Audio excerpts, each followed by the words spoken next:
A shame I have no time.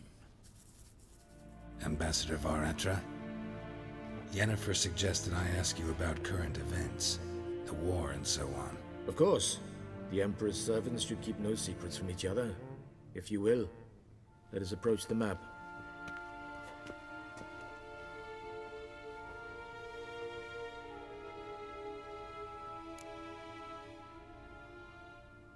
How's the war going? I mean, apart from the fact that Nilfgaard's triumph is imminent. I assume this to be a private conversation. We've no witnesses, so let's dispense with the propaganda, even that shrouded in irony. Our offensive was going splendidly until winter came. Edirn was in such disarray that we encountered no resistance. We had reached the Pontar before the first snows. Only a weakened Kedwin remained, and Radovid's Redania, which had ignored the rest of the North's pleas for help. We thought they'd sue for peace, perhaps even submit to vassalization. We waited for spring, certain of victory. Radovid? Submit? Yes, a vain hope, I agree. Radovid sent no peace envoy, nor did he advance on our positions. Instead, he trudged over the snow-bound Kestrel Mountains and attacked Kedwen, his ally. This attack took the Kedweni by surprise. They were still mourning the loss of their king. Rudderless and dejected, they laid down their arms after a few lost skirmishes and joined Radovid. And so by spring, instead of 2 weak enemies, we had only one powerful one.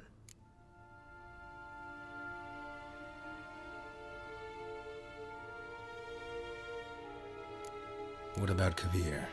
Kavir values its neutrality, enough not to lend its armies, or more importantly, even its coin to either side. Returning to the war, this spring there was a massive battle in the marshes of Velen. Massive, yet indecisive. Both sides suffered enormous losses, unprecedented even. Radovid has retreated across the Pontar. He's safe for now, until reinforcements arrive from the south. Then Emperor Emir var Emrys will deal with him once and for all.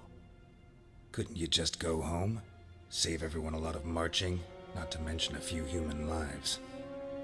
I'm afraid the stakes are too high to fold now. We can only go all in.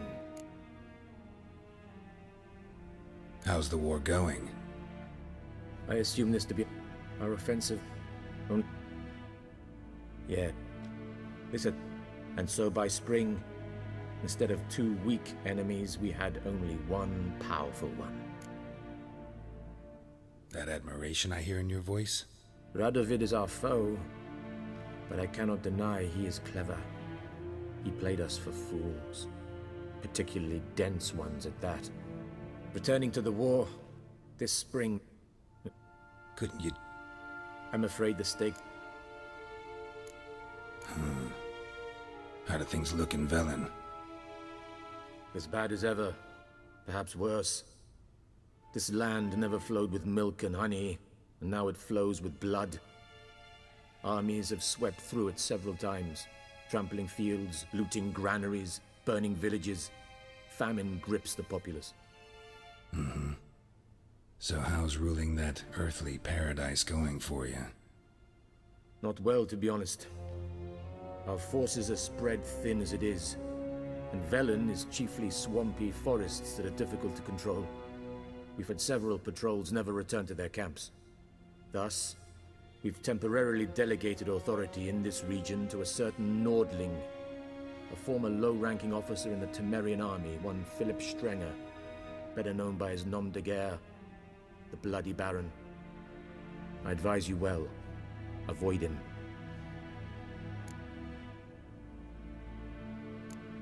Any news from Novigrad?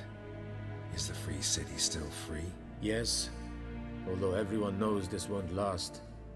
Radovid is in Oxenford, and the Emperor is here in Vizima, at Novigrad's doorstep, both. And both require coin and ships. Novigrad can provide these. Which is why the mood in the city is rather, well, on edge. Meaning? How do men deal with fear? They seek reassurance and scapegoats. The Church of the Eternal Fire understands this perfectly, and so it promises to improve the lives of its flock by pointing out the guilty. Who started the war?